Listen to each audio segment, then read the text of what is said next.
Bonjour, vous avez certainement étudié la trigonométrie à l'école, mais est-ce que vous avez vraiment compris c'est quoi vraiment cette trigonométrie et à quoi ça sert? C'est ce que nous allons voir dans cette vidéo intitulée Pensez la trigonométrie, qu'est-ce que le cosinus d'un angle et à quoi sert-il?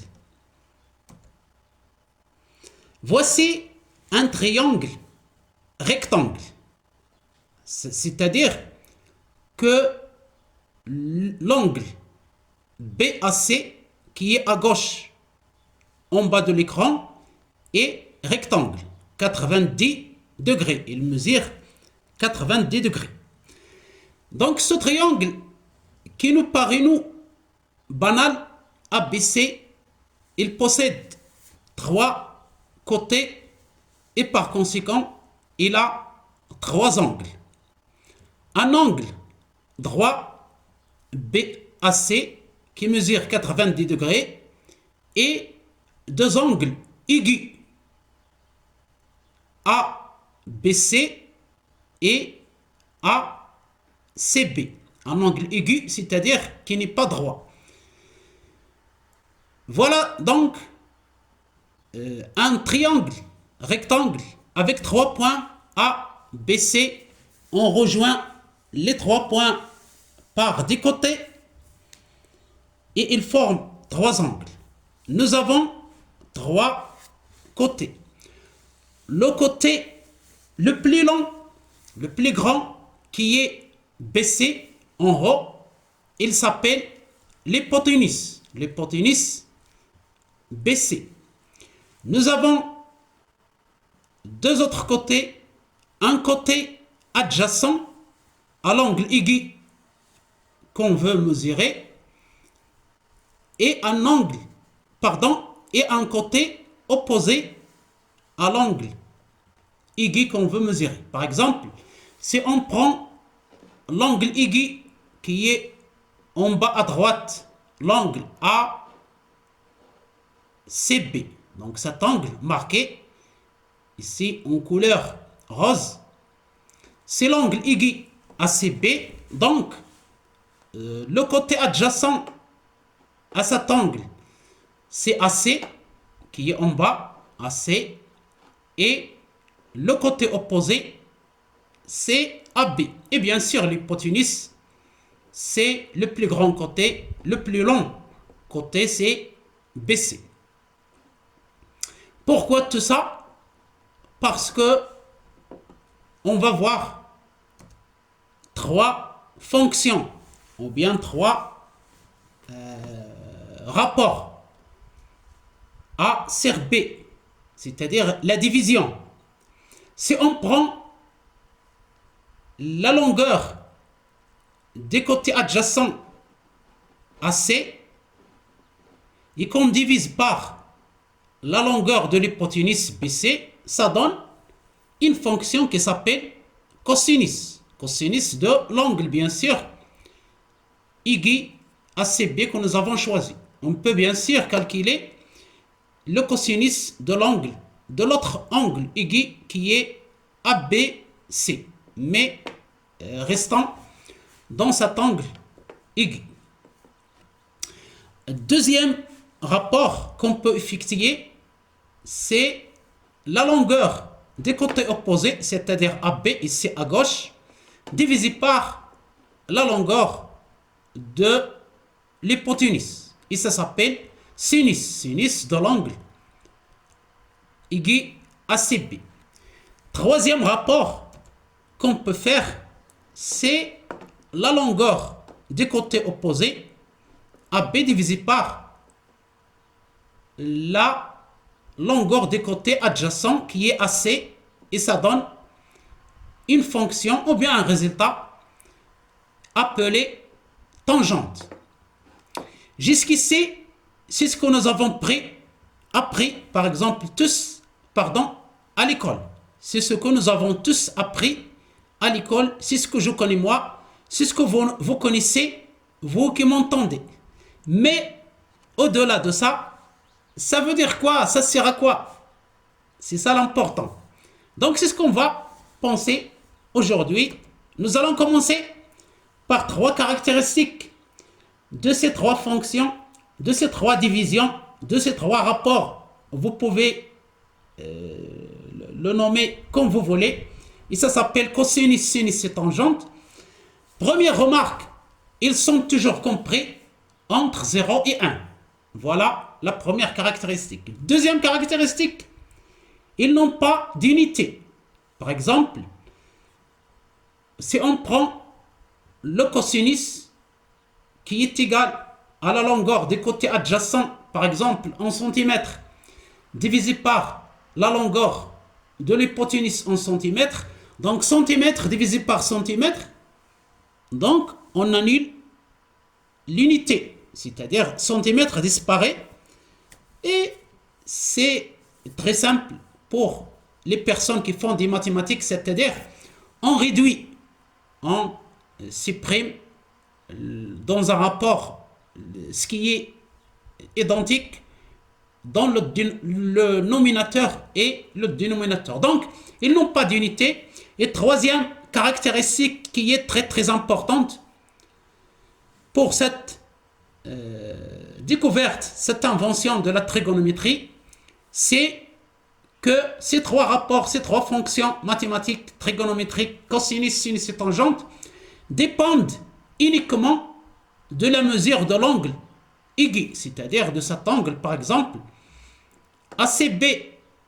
Ils dépendent uniquement de l'angle, c'est-à-dire, quelle que soit la distance, quelle que soit la longueur des côtés, ce qui permet de calculer ces trois rapports, c'est que ce qui les fait varier, c'est la mesure de l'angle uniquement, que ce soit la longueur de ce côté adjacent 2 cm ou 2 km ou 300 km ou même dans l'espace des milliers et des milliers de kilomètres, c'est la même chose. Voilà la chose la plus importante.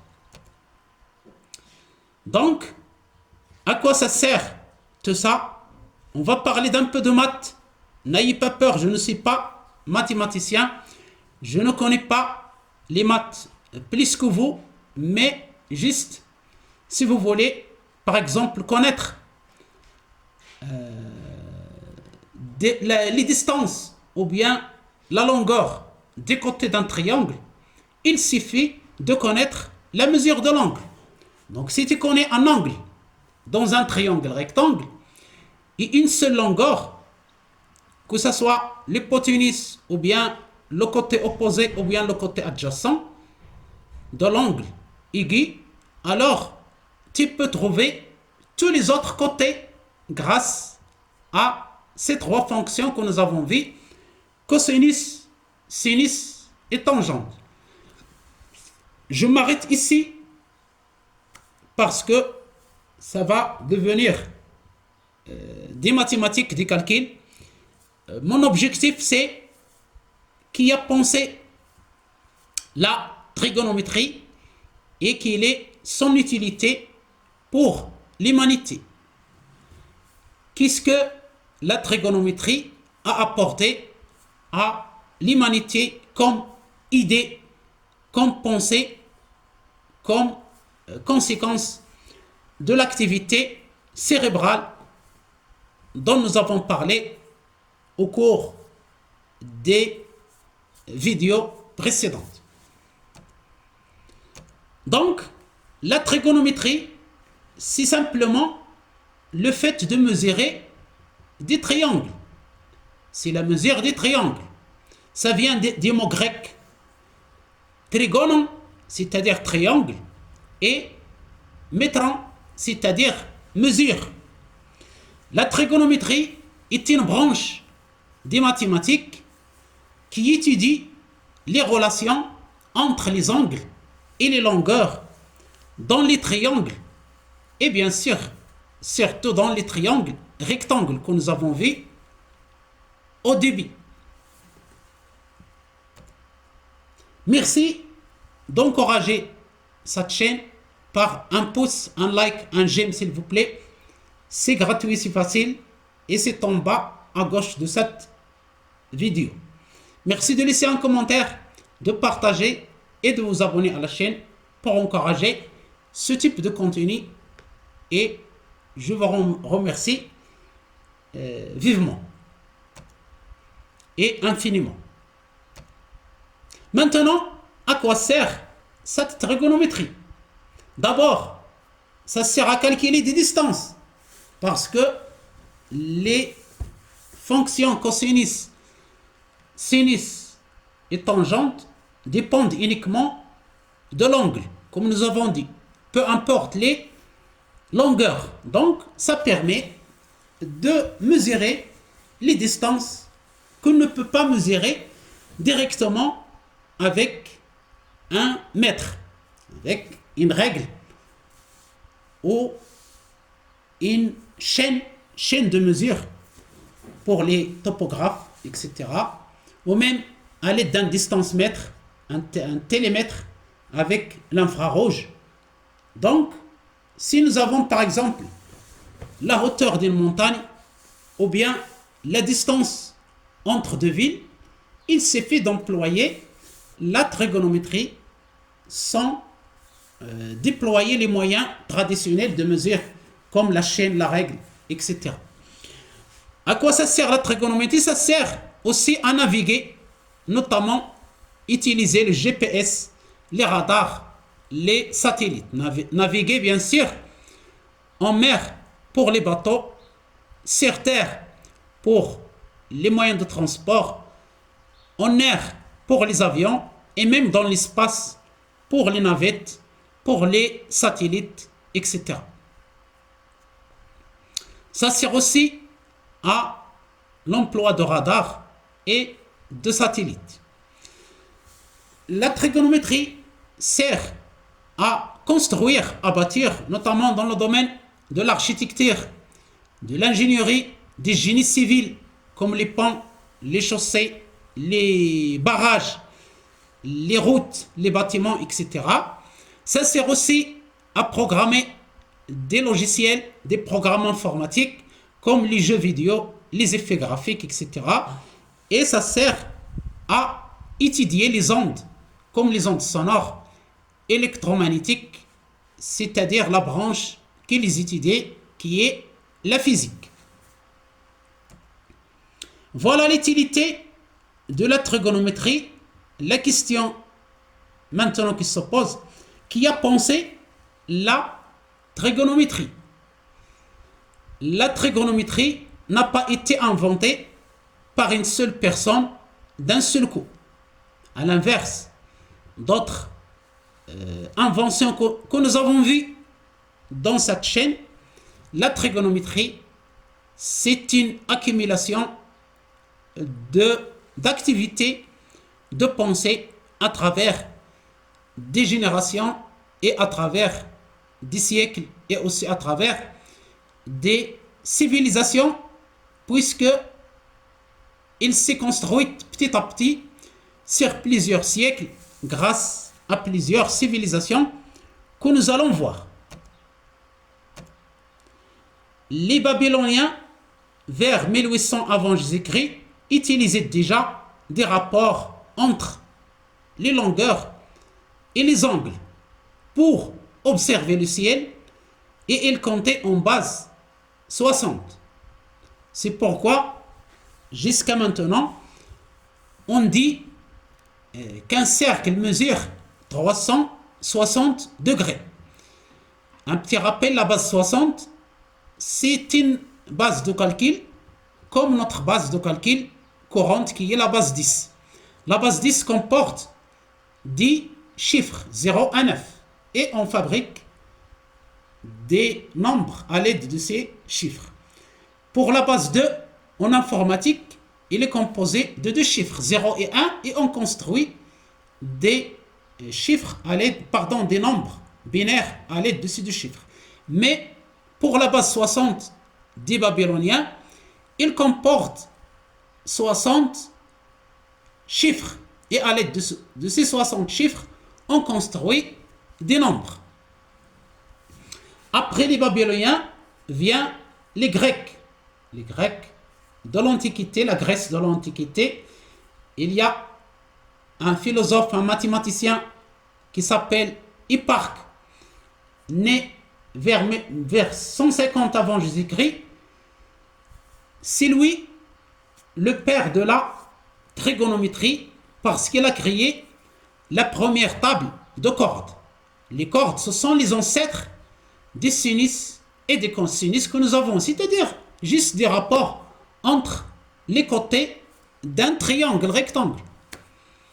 Et il prédit, à l'aide de cette trigonométrie, les éclipses du Soleil et les positions des planètes. Aussi, il y a Ptolémée, vers 100 après Jésus-Christ, qui a amélioré cette table inventée par Hipparque.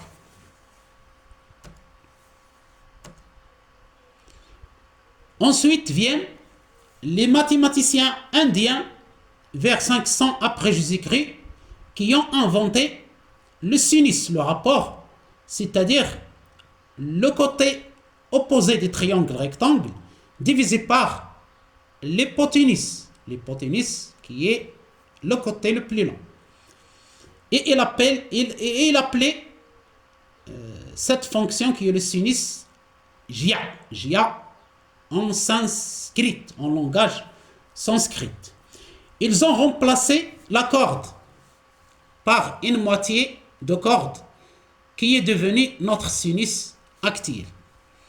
Ensuite vient les savants arabes vers 800 à 1200 après Jésus-Christ, comme Al-Battani, Al-Khawarizmi, que vous connaissez, qui a inventé les algorithmes, les logarithmes, et d'autres savants arabes qui ont perfectionné la trigonométrie avec l'introduction des deux autres rapports que nous avons vus, le cosinus qui est le rapport côté adjacent de l'angle aigu divisé par l'hypoténuse, et la tangente qui est le côté opposé divisé par le côté adjacent.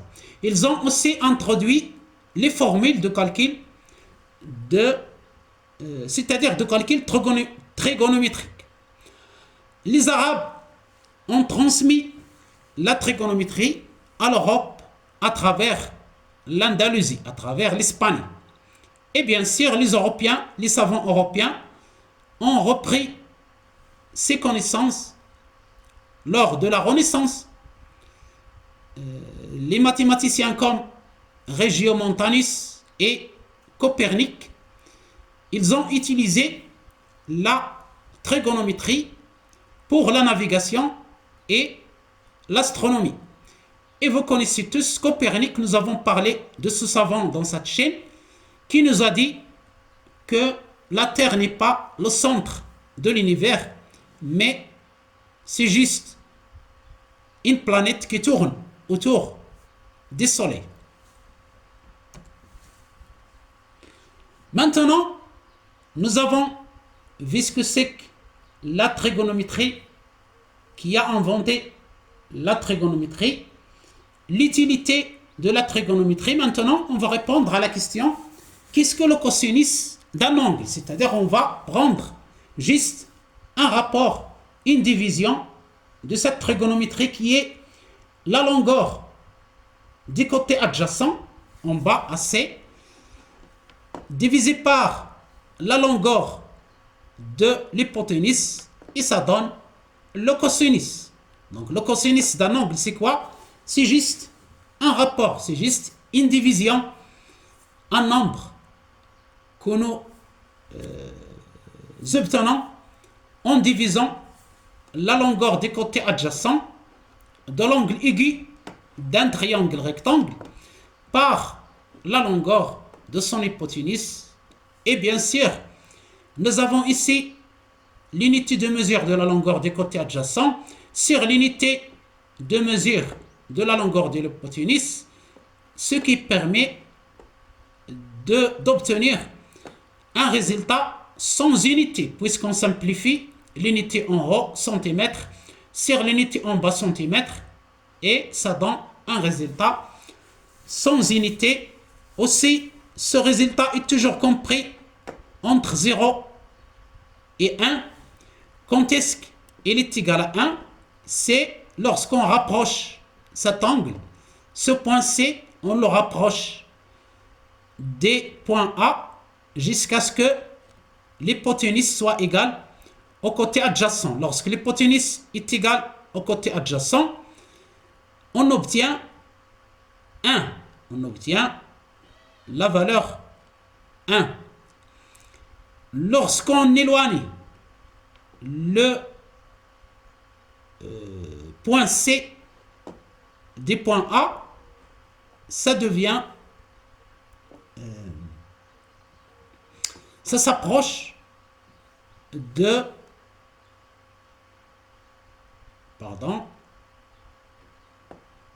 peut-être que ça s'approche de 0. Je ne suis pas mathématicien, mais je ne suis pas sûr de cette manipulation, c'est-à-dire lorsqu'on fait éloigner le point C de A, puisqu'on tend vers 0, quelle est la limite des cosinus? C'est l'étude de la fonction cosinus de x, et vous pouvez la représenter graphiquement et voir cette manipulation. L'essentiel que le cosinus c'est ça, et bien sûr on va voir maintenant à quoi ça sert sans se tarder dans les mathématiques, parce que ça demande de la spécialité. D'abord, les mathématiciens qui savent manipuler ces fonctions, et ensuite vous allez un peu vous ennuyer de trop d'explications mathématiques. L'essentiel, c'est une vulgarisation. Il suffit de comprendre le cosinus, que c'est un rapport. Et maintenant, ça sert à quoi exactement? D'abord, calculer des distances et des angles.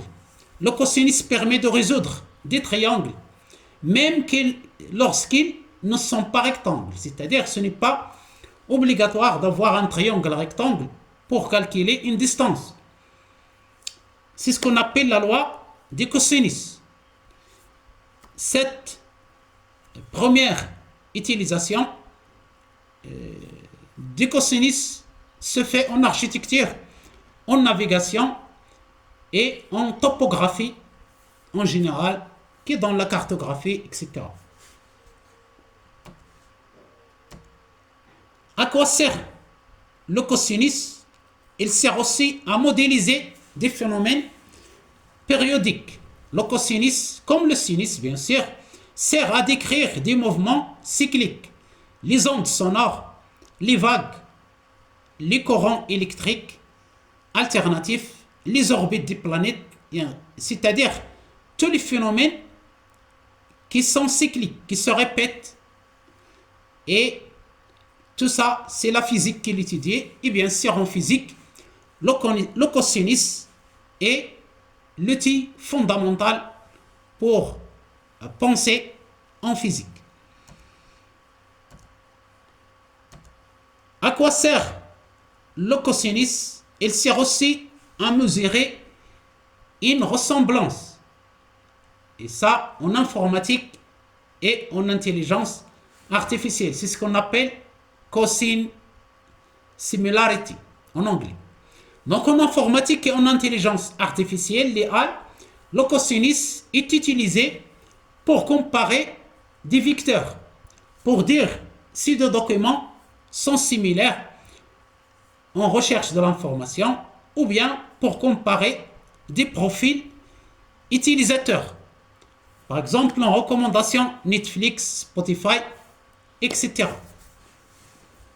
Donc vous voyez que le cosinus continue d'être utilisé en intelligence artificielle comme il a été utilisé dans la Grèce antique, dans les civilisations anciennes, les Babyloniens, pour mesurer, par exemple, un arbre, un phare, n'importe quelle distance à l'aide de la trigonométrie.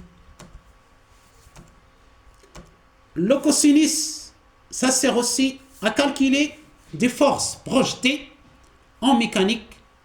Le cosinus permet de calculer la portion d'une force qui agit dans une certaine direction. Par exemple, lorsqu'on tire un chariot avec une corde inclinée, le cosinus donne la part de notre force qui fait avancer ce chariot. À quoi sert le cosinus? Il sert aussi à concevoir des graphiques, des animations en informatique. Par exemple, les jeux vidéo, les graphiques, et bien sûr les fonctions cosinus sont utilisées pour créer des oscillations, des lumières qui clignotent, des objets qui vibrent, ou bien générer des transitions fluides. Merci infiniment de votre attention. Merci de laisser un j'aime, un like, un commentaire, partager cette vidéo, vous abonner. Je vous souhaite une excellente journée et à bientôt.